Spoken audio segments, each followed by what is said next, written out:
Welcome to week 17 study group seminar for 10th grade. So here are the group learning agreements. And the most important one for me is that you take notes and invest your time into learning and be present and engage. Oh, okay. So remember, Wise Scholar Program's vision is to elevate people's growth mindsets so we all achieve higher ambition. And our mission is to guide first generation high school students so they will pursue and obtain a college education. And the purpose of our study groups is to 1, increase your connection with other Wise scholars, 2, improve your student success skills, and 3, guide you to practice your growth mindset. So to prep for this session, I would ask for you to open your WISE-P journal and to take notes for your assignments. All right, so before we start learning new things, I would like to review what we learned last session for the study group, which is changing to growth mindset messaging. So we learned the power of yet last session, right? So what does the power of yet do? So when you say, I can't do this, it sounds negative, but when you add yet, it sounds like you're gonna do it in the future. Same thing applies to, I'm not good at this, ... yet. I don't understand this yet. So when you're stuck on a problem, you're like, I don't know how to do this. And then when you add yet, it sounds like you're gonna do something to it because you don't know how to do it for now. So what are you gonna do it to know how to do this problem in the future, right? So second one is to say stop. So when you're struggling and you feel like you're having a fixed mindset coming up, you say stop to yourself, and then you can ask for help, like your teachers, your peers, ask them for guidance for you to go to the right path so you don't go off on the wrong track and do something forever and not doing the right thing. And to make a study group so you guys could focus on things and elevate your growth mindset and to revisit your mistakes at the end of the day, right? And this was the video we saw last session. And if you don't remember, we can rewatch it. The thing is, every successful person you know has failed at what they love to do So before. this video is about John I've Legend been unsuccessful in talking my about career. success. You just didn't know about it because I wasn't famous yet, and I was trying to be famous. I was trying to get a record deal for 6 years, and I kept getting turned down. And any successful person you know, even though it seems like everything just happened for them, it usually was preceded by a bunch of failure, or at least a significant amount. But the great ones aren't the ones that don't fail. They're the ones that learn from their failure and they keep going and they're persistent and they're tenacious. And for me, I was trying to get a record deal from 98 to 2004. And I got turned down by every major record label, including the one I'm signed to now. And for me, that means that even when you hear no, you have to keep going through all those no's until you get to yes.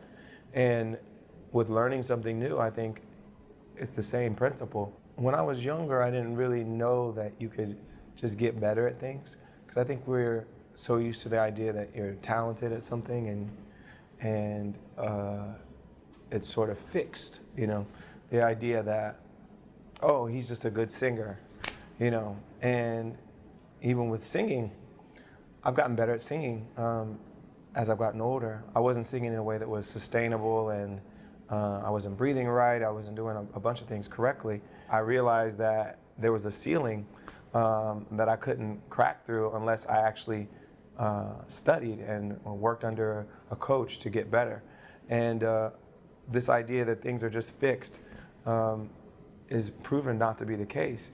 You can get better at things, you can grow, and even people that are innately talented still need to go beyond that basic talent that they have and cultivate it. And so that was that video. So that's a quick refresher for what we did last session. And for this session, study group, we will be practicing your growth mindset and learning how to apply it. So our session will be successful if we learn 2 things, which is 1, mindfulness practices to overcome your mental messaging, and 2, learn to identify things in or out of your control. So these are our goals for this session, keep in mind. So the first thing we will be going over is feelings affect your growth mindset. So there's the power of positive feelings, right? So discuss how do positive feelings such as satisfaction, contentment, and happiness contribute to your growth mindset. What makes you happy after persisting through challenges and not giving up when it's difficult? That is a part of your assignment, so try answering or bullet pointing, putting some bullet points down for your YSP journal. So for me, like after I'm done with a big project, you know, I feel really happy with myself. I'm like satisfied with what I put out there. And then, yeah, so that's the power of a positive feeling. So you feel really good. You feel positive after you finish something, right? Especially if it's something you had a lot of challenges finishing, or you just didn't know what it was to begin with. So that is a power of positive feelings. All right, and then there's also the power of negative feelings. So when you're stuck in a fixed mindset, share how you felt sad, overwhelmed, anxious, or even hopeless. So what led to those feelings? Because negative feelings can happen to everyone and are perfectly normal. At the same time, they can serve as an alert for you to notice of yourself. It's a mental calling for you to shift your thinking and attitude. So an example for this is of myself just yesterday. I was trying to do a problem set for my econometrics class. So it was a problem set, right? We were supposed to do coding on Python, but I never learned how to do that. And the professor only went through it really briefly. So I was stuck on the same problem for like an hour or two at like 12 a.m. And I decided to shift my focus because I was feeling so negative. I felt so hopeless. I felt so dumb, you know? So that is power of a negative feeling can make you feel really bad about yourself. So what we can do is to shift our thinking and attitude, right? So what I did instead afterwards was I decided to watch some YouTube videos on ice skating to watch the Winter Olympics this year. And then I played some games and decided to sleep and I work on it next morning, which is today. So that is the power of negative feelings. And next up, we would talk about mindfulness practice. So last week we talked about stop is a way to minimize your negative mental messaging. So this can be difficult if you did not practice, right? If you've never practiced mindfulness before. So part of developing a growth mindset is developing the awareness of when you're feeling those negative feelings. The more you're able to realize you're in such a state, the more you're able to stop for mindfulness practice. And this is what this entire section of the slides is for. So what is mindfulness practice, you ask? Mindfulness is being able to see fully and clearly without distraction. So like this picture here, is your mind full or your mind full? Right? So the mindful person is just thinking about so much stuff, all the sad stuff that has happened to him, while the dog is being mindful. So he's just seeing what's in front of him and enjoying the moment. All right. And next, so we'll be going over mindfulness practice. So the first thing to do is to say stop. So you stop yourself right there, and then you do some mindfulness practice, right? So again, do you want to be mindful or mindful? So try to be mindful, and we will be talking about some practices you can do to remain mindful. So the first thing we will do is to mind your breathing. So the first thing you do is inhale through your nose for 5 seconds. You'll hold your breath for 5 seconds, and then you let go all the air. You exhale all your air, all the oxygen, all the carbon dioxide out for 5 seconds, and you hold all your breath in again. I'm not really good at explaining this, so here's a YouTube video. So we will watch this. Box breathing can help reduce stress and improve mood. It can also help with controlling and managing emotions. It's very easy to learn. Imagine breathing around a box. Inhale as you visualize going up one side of the box, gradually filling your lungs with air. When you reach the top, hold your breath for 1 to 5 seconds as you picture going across the top of the box. Exhale gradually as you imagine traveling down the other side of the box. Pause again for 1 to 5 seconds as you go along the bottom of the box. Then repeat. This can be done 7 to 10 times in a row, focusing on the breath. If you can do it sitting down with your feet grounded, that will help too. But really, it can be done anywhere. Box breathing has physiological and psychological benefits. Physiologically, it regulates breath, increases oxygen to the lungs, and can help reduce blood pressure and lower heart rate. Box breathing can help psychologically by providing focus to your breath and removing attention from the things that are causing feelings of stress and anxiety. The repetition of box breathing can also help reduce stress. So, in moments when feelings of stress and anxiety are overwhelming, remember box breathing and the power of your breath as a simple way to relax and breathe a bit easier.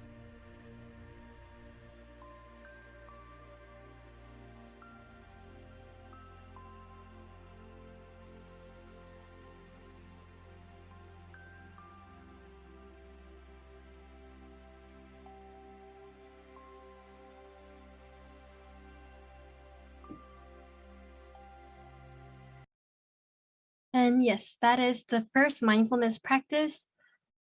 And we will go over and remember to breathe in and out when you're feeling stressed or when you start having these negative emotions, right?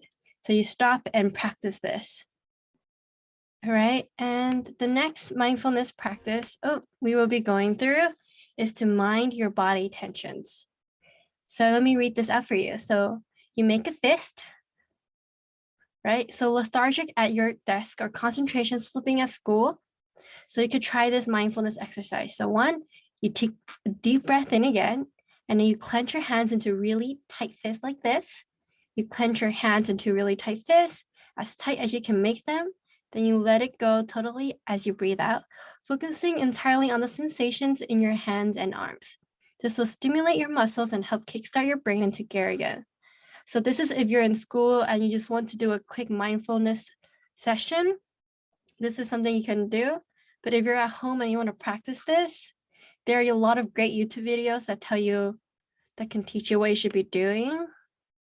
So this is an 8-minute This video. meditation will help you begin to. We will not watch everything. We're gonna watch like a minute or two to help you get the idea of what it's like. And if you want to watch it on your own, there's like a bit.ly link. I shortened the link for you guys. So if you guys are interested, you guys can go to YouTube and watch to it. loosen tension in the body and mind so you can experience yourself as calm and relaxed. Sit comfortably or lie on your back.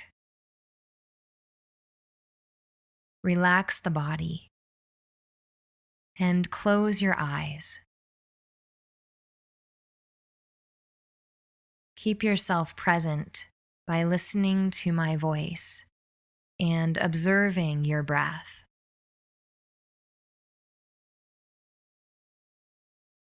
On your next inhale, breathe in from your belly. Draw the breath up the spine into the upper chest and fill the lungs completely. Exhale and soften the chest, emptying all the breath out of the body. Invite a deeper breath into the abdomen. Feel a slight tension arise when you fill your lungs. Then relax completely with the exhale. Allow the breath to flood out of the lungs. Breathe in deeply. Breathe out. Okay, so that's all we will watch for this time around. But if you're interested, feel free to check out the video on your own or search any up on YouTube or online to release tension in your body. So the main reason for this is just to just practice mindfulness, right? So usually when you say you have tension in a place, which help these exercises will help you release the tension and help you feel better. Okay, This so meditation. besides from those two mindfulness practice, what are some other practice you can do to not let your feelings cloud your focus? So anything you guys can think of, feel free to jot it down in your YSP journal. And I will be going over some that I practice and that I found online. So mindfulness throughout your day. So when you're going through your entire day, you could practice mindfulness, right? So you could be mindful while you're eating. So paying attention to what you're eating and involving all your senses while eating the meal instead of watching something on your phone, sliding through TikTok, or watching a TV show, right? Another one is stay present while you're waiting. Notice your surroundings while walking. Feel your feet on the ground. Pay attention while you're washing hands. And notice something different when looking at familiar objects. So these are all the different mindfulness you could practice while you're just going about your day. And another one, this is more fun if you're more of an outdoor person. So here are some outdoor activities for mindfulness, which is gardening, taking a walk, blowing bubbles, watching wildlife, watching clouds, basically anything that's down there. What I usually do is I blow bubbles. So like I have bubbles in my apartment and I just blow it sometimes when I'm really stressed out. I also like to watch clouds, looking at the stars sometimes at night. I know it's really hard because of all the light pollution, but I still like to look up and look for the moon. And it's really relaxing. And at that one instance while I'm looking up at nature, it just feels really great. And another thing, watching wildlife. I'm not sure if pigeons are wildlife, but I like looking at pigeons sometimes, even though they're kind of scary to me. But watching them interact with other things are really interesting and can help you practice mindfulness. All right, so our next section of this session is taking control of your growth mindset, like that with a remote control. Yeah, so taking control of your growth mindset is by learning what is out of your control and what is within your control. So when you learn to identify both within and with not in your control, then you could start being better at what you can control. I'm sorry, I phrased that really poorly. But for example, something that's out of your control is the weather, right?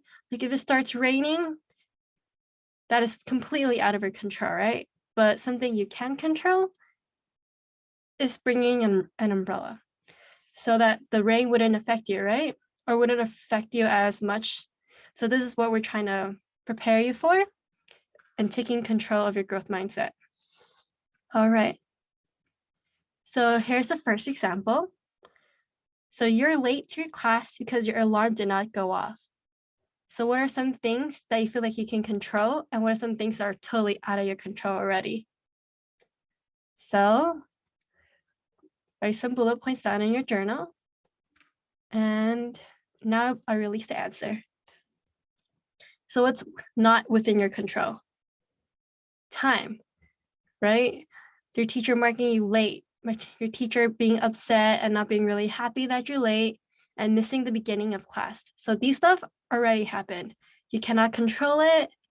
So you have to let it go and just learn to adapt and try to fix these mistakes afterwards. And what's in your control is that you can catch your breath so that you can focus on later. Apologize to your teacher after class for being late, to check in to see what you missed for class, setting more alarms next time so that you will not miss your alarm, and to ask someone to hold you accountable, like your sibling or your parents, to make sure that you're up. So these things are within your control that you can improve and be better on next time, right? And this is controlling your growth mindset because you're trying to improve and learn from your mistake and be better next time. So the second example is the internet at your home had been bad all day, and you have to present your history project with your partner today. What are some things within your control, and what are some things that are not within your control? So there isn't a slides with answer with it, but feel free to write down some bullet points on what your thoughts are because it'll be on your assignment. Okay, so the things are not within your control. Your internet stability, like what can you do, right?